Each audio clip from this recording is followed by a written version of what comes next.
Now, this next scene is probably my favorite scene of the entire movie. I want to illustrate a number of things that he does very fast. They happen very, very fast. I also illustrated this principle in a previous video not too long ago about how you move through your voice. You move through these energetic expressions. This was in How to Find Your Dominant Style, right? You don't fit into an archetype. You don't fit into a specific communication style. High level dominance can read the room well enough and employ whatever strategy, communication technique they need to continue navigating the flow of the scene, the flow of the play to get where they want to go. He does it so well in this scene and it happens so fast. I'm going to let it kind of play through and then try to explain what he did. The phone is ringing. So training moment. We're trying to work on a skill. Bring! That's the first one. Bring! You're a big girl. You can get a much bigger voice out of that tiny throat of yours. Woo! Tiny. Woo! So we just did a few really powerful things here. The first one, when you're training your submissive, when you're trying to level up a skill, teach a new skill, whatever, infuse humor, okay? It doesn't have to be a doom and gloom kind of situation. He's keeping it light. He is joining in the role play. Bring, right? He is getting a little playful. He's getting a little open. And then, so we're trying to get her open, right? So we start out with some levity, we start out with some humor, and then we go a little erotic, a little sexual. Miss Holloway, I know you can get a much bigger voice out of that tiny throat of yours. So again, we're like, oh, we're validating her emotionally a little bit, letting her know we're looking at you in a little bit of a sexual or erotic way. We're also infusing humor and levity to disarm. See what a potent mix this is? You told me when I hired you that you were used to answering phones. I am. Did you get enough sleep last night? Ooh, that one. Okay. So we just employed another 2 strategies here. Ms. Holloway, you told me when I hired you could answer phones, right? We're getting a little intense, right? We're increasing the power gap with a little bit of intensity there, a little bit of correction, almost. Then she giggles a little bit, right? And then he flips it, goes into nurturing. Did you get enough sleep last night? We started with levity, humor, a little erotic, a little sexual. We went to correcting. Now we're going to nurturing. Do you see how fast he's employing all of these strategies? And they are all meant to disarm her. And then he jumps back into the training. Okay? So we're going a little erotic, a little sexual, a little light, a little nurturing, back into the training. Hello. This is the office of Mr. E. Edward Gray. You see, that's showing a little spunk. All right, that was just so good. He got what he wanted. We wanted to train her. Okay, project more. Okay, we're not running a mortuary here. Use a little spunk, right? A little levity. Okay, a little passion maybe. He got what he wanted. She was happy about it. She learned the lesson, right? But she's also happy about it. And what did he do? We got a little silly. We praised, right? And now we're going to flip it again. Because this right here was just the first step. He has a deeper path that he wants to take her on. That was just the first step. So now she's fully sensing the power gap.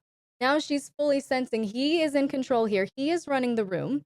He pulled me out of my shell, which, that's very disarming.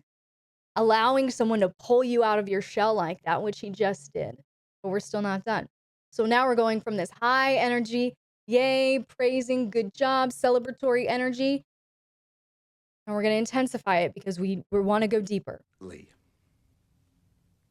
Mr. Gray? Come here. Ooh! That's a whole lesson right there.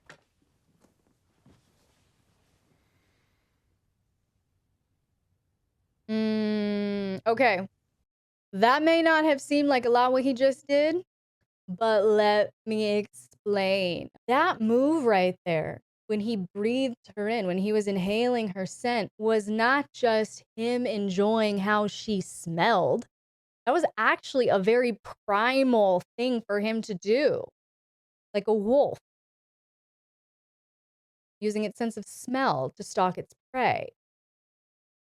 So it was almost this, yes, welcome into this energy, and I'm embracing your energy. But he's also subtly adding a predatory element here. And we're adding the predatory element to increase that power gap. Because we wanted to make her feel comfortable and safe, which we did. But now we're getting deep. Now we want to get deep. And this is the path we have to take. Did you have a date recently? With whom did you have a date? Did you have sex? Woo! So what is he doing here? We're tiptoeing. We're tiptoeing. We have a prescribed relationship, which he's about to say. But we're tiptoeing. We're seeing, is she open to more? How is she going to respond? This is a test, essentially. And this dominance is how you do it. If you have something deep or intense that you need to communicate to your submissive, let's say, heaven forbid, it's a situation like this where you have some sort of coping mechanism that's not healthy that you're, as a dominant, are trying to address with your submissive. He didn't start out with the intense. Don't start out with intense. Make them feel safe. Get them out of their head into their body. And that's exactly what he's done with her. And that's why she didn't leave the room when he just asked that question. This is her employer. And he just asked, did you have a date and did you fuck anyone? And she didn't run. She didn't leave the room. Why? He has been laying the foundation subtly throughout this entire movie. And specifically in this scene, we're seeing how he has laid the foundation to make her feel open, to make her feel calm, to make her feel safe, to make her feel even a little playful, so that he can access the information he needs and he wants without freaking her out. You really should feel free to discuss your problems with me. Oof, that right there. That right there. We need to talk about that right there, because you guys who ask, you ladies, you gentlemen who ask me, how do I introduce this lifestyle to my partner without freaking them out? How do I ask for DS? How do I ask for kink? How do I ask for BDSM without freaking my partner out? Did you hear what he just said? He did not say, hey, I want to tie you up and spank you. How do you feel about that? I want you to feel free. I want you to feel free, honey. And I know a way to help you feel free. Freedom. Freedom of expression.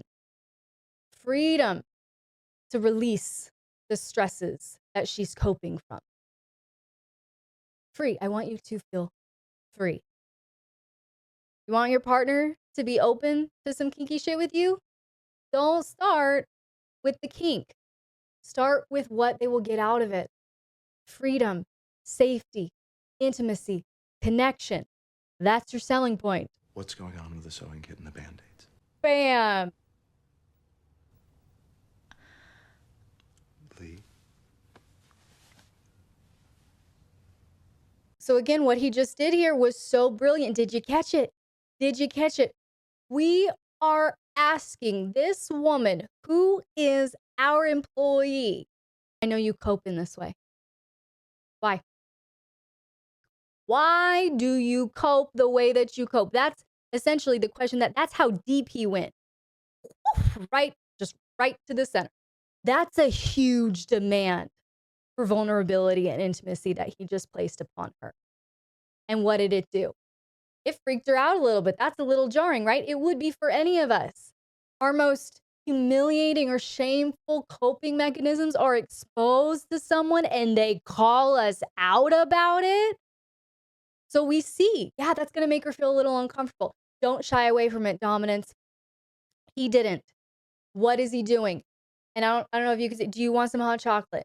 He saw that she got uncomfortable. He saw that she went from open to closed. And what is he doing? He's going to disarm her again. We can't leave her in this shut down, closed off, defensive state where she's actually physically covering herself because she feels so exposed emotionally. We pushed her hard, and now we're going to nurture. Now we're going to soothe. And that's what he's doing. Do you want some hot chocolate? He already prepared for this. Watch. Do you want some hot chocolate? Okay. Bam, it was already there. He already planned for this. He already planned for this. Why do you cut yourself, Lee? Ooh, okay. He didn't let up.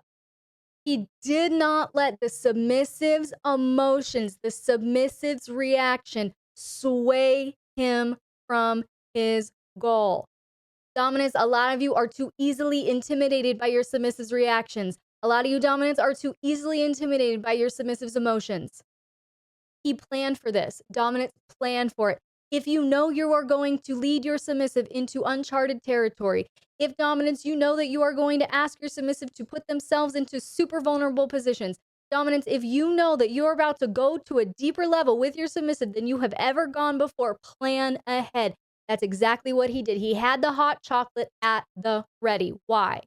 She will likely get in her head. She will likely start feeling a little vulnerable, a little exposed. I'm going to need something to get her grounded again. And the brilliant thing about the hot chocolate is it's a very sensory thing. Hot, she feels the heat on her hands. That's a grounding move. She's drinking it. She's tasting it. It's bringing her back into her senses. Okay? So he's literally, by having the hot chocolate at the ready, it wasn't just a treat. It was literally a strategy to get her grounded out of the anxiety again.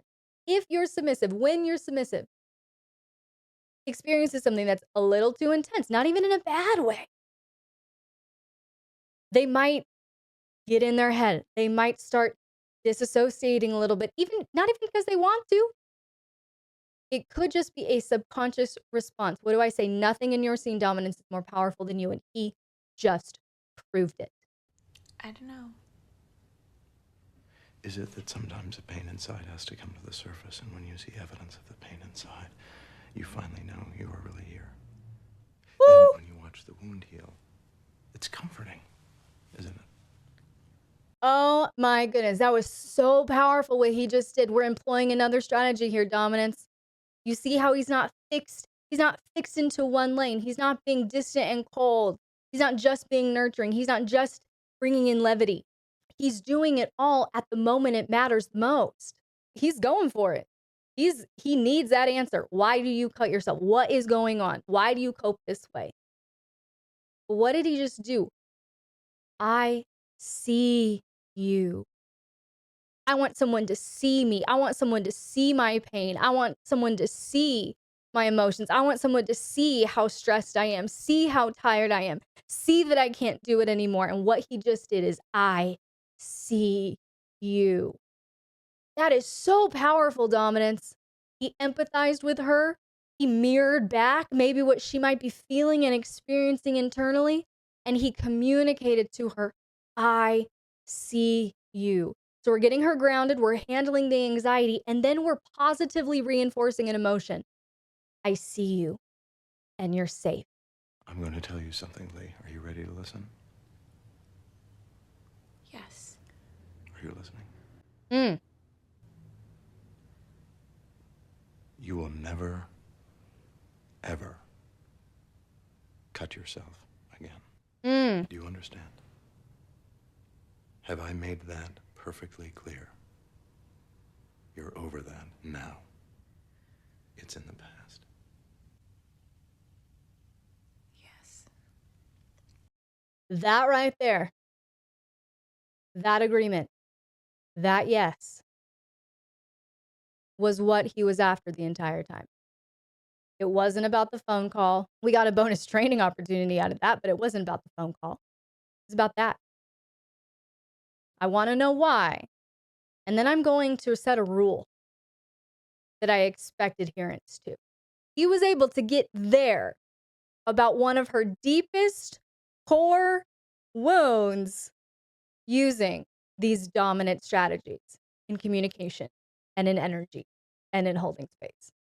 And I want you to pay very close attention to what's about to happen. You know what I want you to do?